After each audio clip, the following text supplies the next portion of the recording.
नमस्कार, black and white में आपका स्वागत है और मैं हूं वसीम राशिद।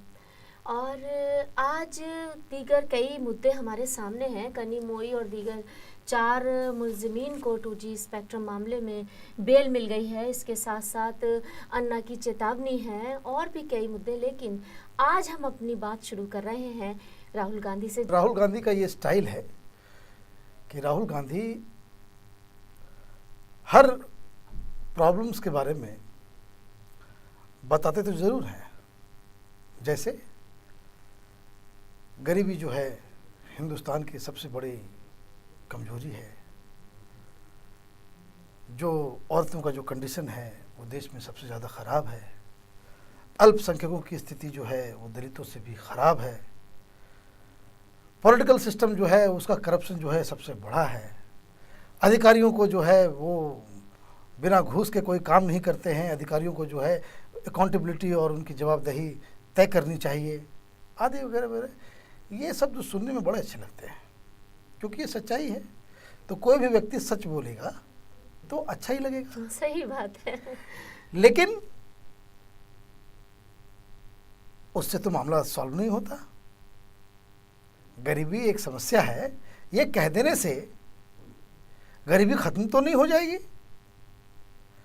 तो राहुल गांधी ने कहा कि पॉलिटिकल सिस्टम सबसे बड़ा करप्ट सिस्टम है, सबसे ज़्यादा करप्शन का जो जड़ जो है वो आपका जो है वो पॉलिटिकल सिस्टम है। तो आज हम इस पे ही डिस्कस करते हैं कि हमारे पॉलिटिकल सिस्टम में गड़बड़ियाँ क्या क्या है। कांग्रेस की यूथ ब्रिगेड का 8000 चुना हुआ देश भर से डेलीगेशन दिल्ली आया हुआ है, उसी को वो एड्रेस कर रहे हैं। एक सिमिली बताता हूँ मैं। जब वो भाषण दे रहे थे कि करप्शन का मुख्य जड़ क्या है, तो बगल में चिदम्बरम साहब बैठे हुए थे और चिदम्बरम साहब के ऊपर इतने सारे इल्जामात लग चुके हैं और 2G स्पेक्ट्रम घोटाले में उनका इन्वॉल्वमेंट सबसे बड़ा दिखाई दे रहा है इस वक्त। तो ये एक तो एंटी क्लाइमेक्स है। एक दूसरी बात कि पॉलिटिकल करप्शन कहते किसको हैं? वो यूथ से, देश के यूथ से जो है वो को कह रहे थे। आज अखबारों में एकदम छपा हुआ बड़े मैंने ऐसा लग रहा है कि बिल्कुल राहुल गांधी ने कह दिया और अखबार वालों ने जो है वो इतने मुग्ध हो गए कि एकदम फ्रंट पेज में जो है उसको जगह दे रहे हैं। भाई आप मुझे एक बात बताओ, आप इस पॉलिटिकल करप्शन के मुख्य उसका चेहरा हो आप, क्योंकि सबसे बड़ा करप्शन पॉलिटिकल सिस्टम में अगर हिंदुस्तान में अगर है तो वो परिवारवाद है। बिल्कुल। गांधी होने की वजह से देश के प्रधानमंत्री बन जाओगे, यही सबसे बड़ा करप्शन है। और जो यूथ को आप गुमराह कर रहे हो, और खास करके NSY के लोग या कांग्रेस पार्टी के लोग, टेल मी, एक अमेरिकन सिस्टम है या दूसरी पार्टियां भी हैं, जैसे भारतीय जनता पार्टी है, जैसे आपका लेफ्ट पार्टीज है, वहां एक आम साधारण आदमी, ओबामा के फादर क्या थे? ओबामा के फादर किसान थे, बिल्कुल। तो वो व्यक्ति अमेरिका का प्रेसिडेंट बन सकता है। तो आज मुझे एक सवाल का जवाब दे दीजिए कि कांग्रेस में राहुल गांधी के अलावा कोई भी व्यक्ति ये कह सकता है कि they can even compete for the prime ministership? Internal democracy. आपको क्या मिलेगा नहीं मिलेगा वो आपके कैलिबर, आपके मास बेस सपोर्ट, आपका जो एक्सपीरियंस और आपकी जो आइडियोलॉजी या पॉलिटिकल पार्टी के प्रति आपकी जो आस्था है, आपने जो जीवन न्यौछावर कर दिया। मैं आपको बताता हूँ, बहुत सारे NSY के हमारे मित्र हैं जो JNU के ज़माने से जो है वो संगठन में काम कर रहे हैं। राहुल गांधी के इस पूरे यूथ एजेंडे की वजह से उन्होंने नौकरियां छोड़ करके वो गांव चले गए। गांव में उन्होंने संगठन को खड़ा किया, ये किया, सारा कुछ स्टेक लगा दिया, और उनको क्या मिल रहा है? कुछ नहीं। क्यों? क्योंकि हेलीकॉप्टर से जो है कैंडिडेट्स उतर रहे हैं। डिसीजन मेकर्स जो हैं उसको बनने के लिए कांग्रेस पार्टी में आपको किसी बड़े राजाधिराज, महाराज, जमींदार किस्म के लोग चाहिए होंगे, या आपके पिताजी, दादाजी, चाचा, मामा पुराने सांसद रहे हों, तो आपको जो है आपको बढ़ावा मिलेगा। तो सवाल ये उठता है कि जो यूथ को आप पॉलिटिक्स में लाना चाह रहे हो, उसको ला करके आप क्या करोगे? अमेठी में आपने जिसको तैयार किया राहुल गांधी ने, वो दूसरी पार्टी से, बीजेपी से चुनाव लड़ रहा है। क्यों लड़ रहा है? कि जब तक आप पार्टी के अंदर इंटरनल डेमोक्रेसी का मतलब क्या होता है? डेमोक्रेसी का मतलब यही है, जो बेसिक सेंस में इसको समझें, कि जहां डिसीजन मेकिंग का जो पावर है वो चेंज हो सके। सरकार डिसीजन मेकिंग करती है पॉलिसीज में, हिंदुस्तान में डेमोक्रेसी है, तो इसका एक टेस्ट ये है कि समय समय पे वो बदलते रहें। जहां बदलाव नहीं होगा, अगर डिसीजन मेकिंग किसी एक परिवार में ही निहित है, एक व्यक्ति में ही सीमित है, तो वहां डेमोक्रेसी नहीं है। तो ये कहना कि भाई पॉलिटिकल और ये परिवारवाद जो है बहुत सारे देशों को चौपट कर चुका। जहां जहां वेस्ट एशिया में देखिए आंदोलन हो रहे हैं। आपने कल, राहुल गांधी कल बोल रहे थे कि कैंडिडेट्स जो हैं वो माने पैराशूट से नहीं उतरेंगे, आप तो सीधे डिस्कवरी वैन से उतरे हैं। डिस्कवरी वैन कोबरा आपका है ना? तो ये एक दूसरा अकाउंटेबिलिटी पॉलिटिकल सिस्टम में। चिदम्बरम साहब के बगल में आप बैठे हुए हैं, चिदम्बरम साहब के पास खड़े होकर के और उनको आप जो है स्टेज शेयर कर रहे हैं, और आप पॉलिटिकल मोरालिटी की बात कर रहे हैं। ये दोनों चीज नहीं चल सकता। आप देखिए पॉलिटिकल मोरालिटी की आप बात करेंगे, जो पॉलिटिकल करप्शन जो है, एफडीआई का मामला देख लीजिए, your government is in minority. बिल्कुल। आप जो है अभी इस मुद्दे पे तो आप माइनॉरिटी में हैं, and then also you have this guts to say कि भाई कि डिसीजन ले लिया गया, इसको रोल बैक नहीं करेंगे। तो ये कौन सी डेमोक्रेसी है? ये कैसा प्रजातंत्र है? तो ये एक ऐसा इशू है कि जिसके ऊपर एफडीआई को आप देख लीजिए। आप एफडीआई को जो है राहुल गांधी ने उत्तर प्रदेश में कहा कि भाई एफडीआई जो है जायज है। आपने स्टडी की, बड़े बड़े एड्स दिए जा रहे हैं, बड़ा बड़ा उसमें टेलीविजन चैनल पे बहस हो रहा है, एक से एक लोग जो है तैयार किए जा रहे हैं, लेकिन जो टेलीविजन चैनलों पे जो बहस हो रहा है वो एक बेसिक मुद्दे को जो है वो नजरअंदाज कर रहे हैं। नहीं, जो मैंने आपको पहले भी कहा था कि टेलीविजन चैनल्स पे जितनी भी बहस होती है वो सारी निकलकर प्रो गवर्नमेंट आ जाती है। ऐसा क्यों होता है मैं नहीं समझ पाती, और सिर्फ अपनी बात आपको थोप दी जाती है। उसकी वजह है बिल्कुल, क्योंकि आप हिंदुस्तान का पूरा पिक्चर आपके सामने नहीं है। हिंदुस्तान का पूरा पिक्चर ये है कि आपके नियंत्रण से 200 से ज़्यादा जिले जो हैं माओवादियों के हाथ में है। हिंदुस्तान का पिक्चर ये है कि आपका 80% पॉपुलेशन जो है वो $2 भी नहीं कमाता। आपका पूरे देश की तस्वीर ये है कि आप 24/7 जो है आप बिजली सप्लाई नहीं कर सकते। जो बेसिक जो हकीकत है, पानी, रोशनी और वो ये सब मकान रहने को कुछ भी तो नहीं सहूलत दी हुई है तो आपने। आपके पास कुछ है ही नहीं, कुछ नहीं है, आपके पास कुछ है ही नहीं। आप मार्केट इकोनॉमी लाना चाहते हैं। मेन आर्गुमेंट क्या है? मेन आर्गुमेंट ये है कि देश में जो है हम न्यू लिबरल पॉलिसी लगा रहे हैं, और ये हमारी बाध्यता है कि हम अपने खुदरा बाजार को भी जो है ओपन करें। बिल्कुल। तो हिंदुस्तान के लिए जो है वो ऑप्शन जो है वो ज़्यादा है नहीं। जो सरकार जो है जिस पोजीशन पे चल रही है कि they will have to open it. अब सवाल होता है कि आप किस सेक्टर में उसको ओपन कर रहे हैं। India needs foreign direct investment, right, लेकिन क्या हम किस कॉस्ट पे लें? क्या हम इस कॉस्ट पे लें कि हमारा जो अनऑर्गेनाइज सिस्टम जो है लेबर्स का वो बिल्कुल डिस्ट्रॉय हो जाए, या हम ये चाहते हैं कि जो हमारा जो सप्लाई चेन है हिंदुस्तान में, जो ट्रेडिशनली जो चला आ रहा है इतने सालों से, उसको हम डिसरप्ट कर दें, या फिर हम ये चाहते हैं कि भाई जो सारी सुख सुविधाएं हैं वो सारी सुख सुविधाएं जो हैं वो गिने चुने 10% 5% पॉपुलेशन के लिए ही हम तैयार करें, या सरकार के लिए ये ऑप्शन है। अब सरकार ने क्या किया, सरकार ने ये तय किया कि भाई हमको एफडीआई चाहिए, तो हम ऐसा करते हैं कि जो मेट्रोपॉलिटन सिटी जो है वहाँ पे इन लोगों को ये फैसिलिटी मिलेगा। आर्गुमेंट क्या है उनका? आर्गुमेंट 2-3 है जो पॉजिटिव आर्गुमेंट है। एक आर्गुमेंट ये है कि सामान सस्ता मिले, हाँ, ये तो खैर एक। सभी दूसरा, लोगों का है। रोजगार बढ़ेगा।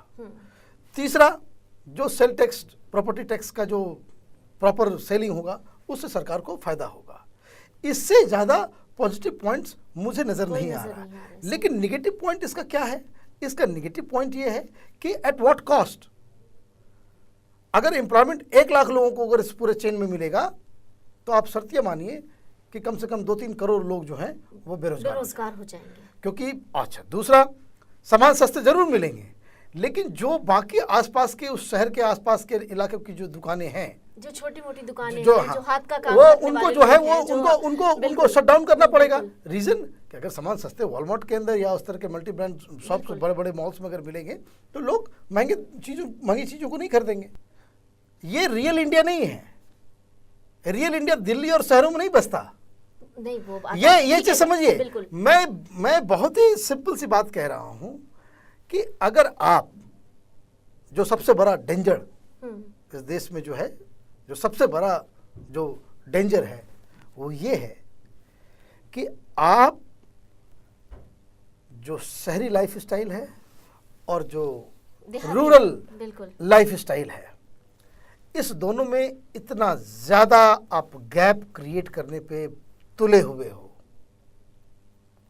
इतना ज़्यादा, इतनी बड़ी खाई आप जो है पाट रहे हो कि ये देश जो है इस डिफरेंस की वजह से सिविल वॉर की ओर बढ़ जाएगा। और मैं कोई ऐसी वैसी बातें नहीं कर रहा। अब माने इतिहास इसके लिए गवाह है। आप बहुत सारे इकोनॉमिक्स, बहुत सारे देशों की स्टडी अगर कीजिएगा तो यू विल सी कि जो सिविल वॉर का जो मेन वजह है, जो डिफरेंस ऑफ लाइफ स्टाइल, और ये जो डिफरेंस जो है कभी कभी माने ये एथनिक में वो दिखाई पड़ने लगता है, कभी वो रीजन वाइज दिखाई पड़ने लगता है, कभी कभी वो क्लास वाइज दिखाई पड़ने लगता है, जिसको अदरवाइज हम क्लास स्ट्रगल कह सकते हैं मार्क्सिस्ट लैंग्वेज में। लेकिन कहीं कहीं वो अर्बन रूरल डिवाइड में नजर आने लगता है। इस एफडीआई का देहातों में क्या असर पड़ेगा? देखिए, सरकार ने पहले ही कह दिया है कि 10 लाख पॉपुलेशन वाले जो है शहर बिल्कुल वहीं पे खुलेंगे। तो इस दुकान का जो फायदा होने वाला है वो फायदा जो सरकार बता रही है, जो इमेजिन कर रही है, उस फायदे से छोटे छोटे शहर और गांव तो बाहर है। ठीक है। एक तो जो इम्पैक्ट होने वाला है वो दूसरे लेवल पे इम्पैक्ट होने वाला है। वो इम्पैक्ट ऐसे होने वाला है कि जो लोग इस पूरे चेन में शामिल हैं, रॉ प्रोडक्ट से लेकर के जो फिनिश्ड प्रोडक्ट के बीच का जो पूरा प्रोसेस है, जो लोग इस चेन में शामिल हैं उनके ऊपर बुरा असर पड़ेगा। दूसरी बात, और बड़ा खतरा कि अगर वॉलमार्ट चाइना से सस्ते सामान वो खरीद करके वो अपने स्टोर्स में डंप करने लग जाए, you will have a direct competition with the Chinese. तो ये जितने कारीगर, मजदूर और इतनी छोटी छोटी कंपनियां, कुटीर उद्योग, ये बिल्कुल खत्म हो जाएंगे। बिल्कुल। तीसरी बात, जो मालिक है वो तो खत्म हुआ ही। इस सप्लाई चेन के अंदर बहुत सारे लोग ऐसे भी जुड़े हुए हैं जो मंथली या डेली वेज पे काम करते हैं। उन सामान का ट्रांसपोर्टेशन से लेकर के उसके प्रोसेसिंग से लेकर के, उसके सॉर्टिंग से लेकर के बहुत हैवी, ये मैकेनाइज नहीं हुआ है हिंदुस्तान में, तो लोग अपने हाथों से करते हैं, ये लोग बेकार हो जाएंगे। तो ये पॉपुलेशन कहाँ का पॉपुलेशन है, तो इसमें जो है सेमी रूरल और रूरल लोग हैं। मैं आपको एक बात और इंटरेस्टिंग बात मैं बता रहा हूँ कि मुसलमानों के ऊपर जो है इसका ज़्यादा असर होगा। और मुसलमान इसलिए वो ज़्यादा परेशान होंगे क्योंकि ये सप्लाई चेन में जो है मुसलमानों का जो पार्टिसिपेशन है वो ज़्यादा है। मुसलमानों का पर इसका ज़्यादा असर पड़ेगा क्योंकि हाथ का काम करने वाले जरदोजी और या दूसरे और जो काम है वो ज़्यादातर जो मुसलमान करते हैं। हाँ। तो ज़्यादा इसका बैड इम्पैक्ट जो पड़ने वाला है वो मुसलमानों पे पड़ने वाला है। तो ये चीज़ भी है। दूसरी बात कि अब आप इस चीज़ को देखिए कि इसका जो पॉलिटिकल पहलू है, पॉलिटिकल पहलू ये है कि सरकार इसको एक एग्जीक्यूटिव डिसीजन बता रही है। कल बहुत इंटरेस्टिंग बहस हो रहा था। एक लॉजिक इन्होंने लॉजिक ये दिया कि भाई ये सरकार जो है वो चुनी हुई सरकार है, तो एग्जीक्यूटिव डिसीजन लेने का पूरा अधिकार है। बिल्कुल है, बिल्कुल अधिकार इनके पास है कि वो कोई भी एग्जीक्यूटिव डिसीजन ले सकती है, लेकिन कांग्रेस पार्टी को बहुमत नहीं मिला हुआ है। कांग्रेस पार्टी को सिर्फ 204 सीटें हैं जी, और उसमें से बहुत सारे लोग तेलंगाना और इधर उधर करके आप इसमें समझ लीजिए कि लेस देन 200 आप जोड़ कर चलिए फिलहाल जो कांग्रेस पार्टी की जो स्ट्रेंथ लोकसभा के अंदर में है। तो बेसिक जो हम ये देख रहे हैं कि आपके कोalition पार्टनर्स भी आपको छोड़ के जा रहे हैं, आपके अंदर के कैबिनेट मिनिस्टर्स जो उसको है वो अपोज कर रहे हैं। अलायंस पार्टनर को छोड़िए, आपके अपने कुछ मंत्री इसका विरोध कर रहे हैं, उनको भी छोड़िए।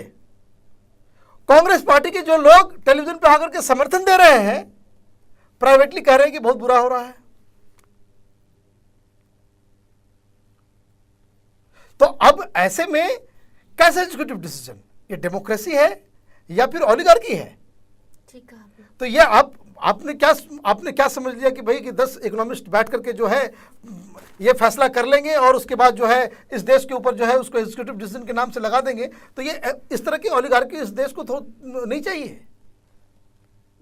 वजह क्या है कि आपने वो सारा का सारा जो कॉन्स्टिट्यूशन में बताए हुए जो एजेंडे हैं कि सरकार को इस देश में क्या क्या करना चाहिए, ये सवाल राहुल गांधी को ये सवाल पूछना चाहिए कि इनकी दादी ने कॉन्स्टिट्यूशन में सोशलिज्म वर्ड क्यों डालवाया। जो प्रीएम्बल का जो पहला लाइन है इसमें जो है इंदिरा गांधी ने सोशलिज्म वर्ड क्यों डाला? We the people of India having solemnly resolved to constitute India into a sovereign, secular, socialist republic, यहाँ डाला उन्होंने। तो ये सोशलिस्ट क्यों डाला? सोशलिस्ट क्यों डाला? उसको आप मिटा दीजिए। बिल्कुल, आप मिटा दीजिए उसको, डायरेक्टिव प्रिंसिपल्स को जो है आप कूड़े में डाल दीजिए और उसके बाद आप कहिए कि हाँ भाई ये एग्जीक्यूटिव डिसीजन है। क्या आपके पास उतनी संख्या है? क्या आपकी उतनी आपके पास क्या उतना स्ट्रेंथ है? अब आप देखिए कि आप सब चीजें माने ये चित भी मेरी पट भी मेरी ऐसा टॉस तो होता नहीं है। तो आपको कुछ न कुछ उस तरह से डिसाइड करना पड़ेगा। पॉलिटिकल करप्शन है तो यही पॉलिटिकल करप्शन है। आप सिर्फ कनी मोई और 4 लोगों को जो बेल मिली है, थोड़ा सा उस पर बात करते हुए मैं अपना इस प्रोग्राम को खत्म करना चाहती हूँ। बेल मिल गई है और अभी तक वो जेल में है। वो एक रात और उनको जेल में काटनी पड़ी। हाँ, तो वो जेल से आज शायद वो रिहा हो जाए। तो जैसा कि मैं कहता आया हूँ कि jail is exception, bail is rule. बिल्कुल। तो बेल अब तक इसलिए नहीं मिला हुआ था क्योंकि न्यायालय को ये लग रहा था कि भाई इनका जो है अंदर रहना ज़रूरी है, क्योंकि अगर ये लोग बाहर रहेंगे तो विटनेसेस और जांच को जो है इन्फ्लुएंस कर सकते हैं। This was the ground. Now the CBI and everybody they have submitted there report, सारे कागजात, चार्जशीट सब कुछ हो चुका है।